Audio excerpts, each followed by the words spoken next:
금세 2부가 돌아왔네요. 자, 구절반에는 밀전병이 생명인데요. 밀전병 반죽하는 것부터 제가 설명을 드릴게요. 자, 여기에 보시게 되면 이게 밀가루가 한 컵이고요.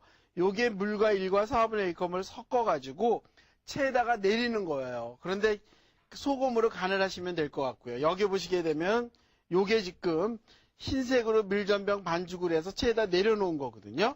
그러니까 반죽이 요 정도 농도예요.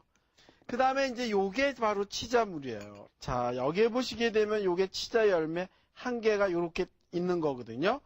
요걸 갖다가 반으로 동강을 낸 다음에 물에 담가 놓게 되면은 노란 색깔의 물이 나오는 거죠. 그래서 옛날에는 이 치자를 갖다 울커가지고 옷감을 물들이기도 했습니다.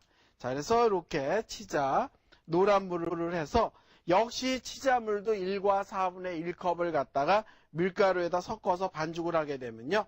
어떤 형태가 되느냐면 여기에 보시게 되면 이렇게 노란 색깔의 치자물이 되는 거죠.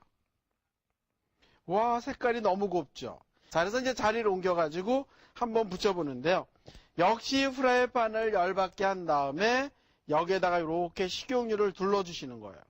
자, 그 다음에 이제 이게 어느 정도 이제 열받아서 기름이 고루고루 돌아갔다는 생각이 들게 되면요. 키친타월 같은 걸로, 종이 깨끗한 종이나 그런 꺼즈 같은 걸로요. 이렇게 싹 닦아주시는 거예요. 지단 붙였을 때하고 똑같이 이렇게 마사지 시킨 다음에 기름을 닦아내고요. 불의 높이는 지금 보는 것과 같이 얇게 최하로 이렇게 낮춰주세요. 불을 낮춰주셔야만 지단이 잘 붙여집니다. 자, 그래서 이제 이거를 붙일 때는요. 이렇게 한 수저씩 이렇게 떠 놓는 거예요. 프라이팬 위에다가. 자, 한 수저를 여기다 이렇게 다 떠 놓고요. 이렇게 돌리는 거죠. 다시 돌려가지고, 한 수저를 떠 놓겠습니다. 자, 한 수저를 다 쏟아 놓고요. 수저하고 프라이팬 사이에서 밀가루즙이 이렇게 동글동글하게 돌아간다고 생각을 하면, 좋을 것 같습니다. 그러면 타지 않고 잘 이렇게 돌아가면서 모양이 붙여지는데요. 뒤집을 때는 언제 뒤집느냐면 여기에 보시게 되면 가장자리가 이렇게 말려요. 그쵸? 이렇게 말릴 때 뭐 산적꽂이도 좋고요. 아니면 젓가락도 좋으니까 이렇게 이렇게 뒤집으면 좋을 것 같아요. 그래서 밀전병의 생명은 얼마나 밀전병을 얇게 붙였느냐에 따라서 다르거든요. 그래서 오늘 제가 가르쳐 드리는 거는 치자물로 하는 것도 가르쳐 주고 하얀색도 가르쳐 줬는데요. 여기다 파란 색깔을 내려면은 시금치 물을 만들어 가지고 섞으면 파란 색깔이 나오거든요. 그래서 삼색으로 해서 삼색 또는 각색 구절판이라고 이름을 붙이면 될 것 같아요. 자, 그래서 이렇게 붙여진 거를 접시에다 이렇게 꺼내 보도록 하겠습니다. 그냥 쌓아 놓는 게 아니고요. 자, 여기에 보시게 되면은 이렇게 한 장 한 장 여기에다가 잣가루를 얹는 거예요. 지금 요 사이에다가 이렇게 잣가루를 얹었거든요. 그래서 요새 어디 식당을 가게 되면요. 이렇게 잣가루가 비싸니까 쑥갓을 올려놓는 사람도 있고 또 어떤 사람은 땅콩가루를 올리는데요. 잣가루야말로 정말 구절판에 어떤 고소한 맛을 내는데 중요한 역할을 하죠. 구절판을 한번 담아보도록 하는데요. 원래는 구절판 그릇이 있잖아요. 그런데 구절판 그릇이 뒷집마다 다 있을 리는 또 없습니다. 그래서 커다란 접시를 준비하신 다음에 접시에다 담는 것도 좋은 방법인 것 같아요. 자, 여기에 보면은 이렇게 오이 볶아놓은 거를 갖다가요. 이렇게 마주보게 담는 거예요.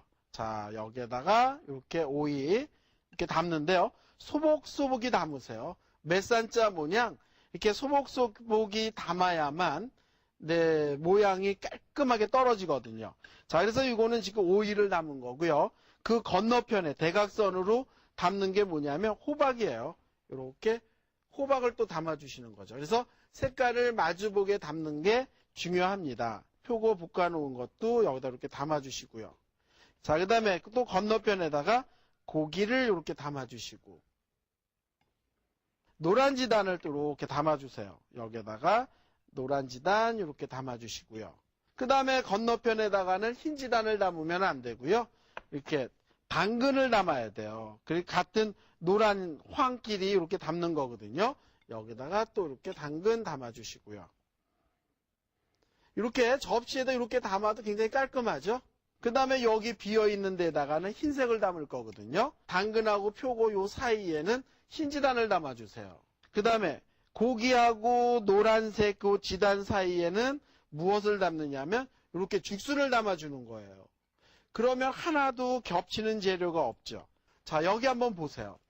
보게 되면은 지금 고기 옆에 만약에 여기에 흰 지단을 담았을 경우에는 노란 지단하고 흰 지단하고 고기 사이에 계속 이렇게 겹치잖아요. 그래서 여기에다가는 죽순을 담고 흰 지단은 뚝 떨어뜨려서 여기다 담은 거예요. 그래서 요 담는 게 아무것도 아닌 것 같은데 음식 만드는 사람 성격이 나타나거든요.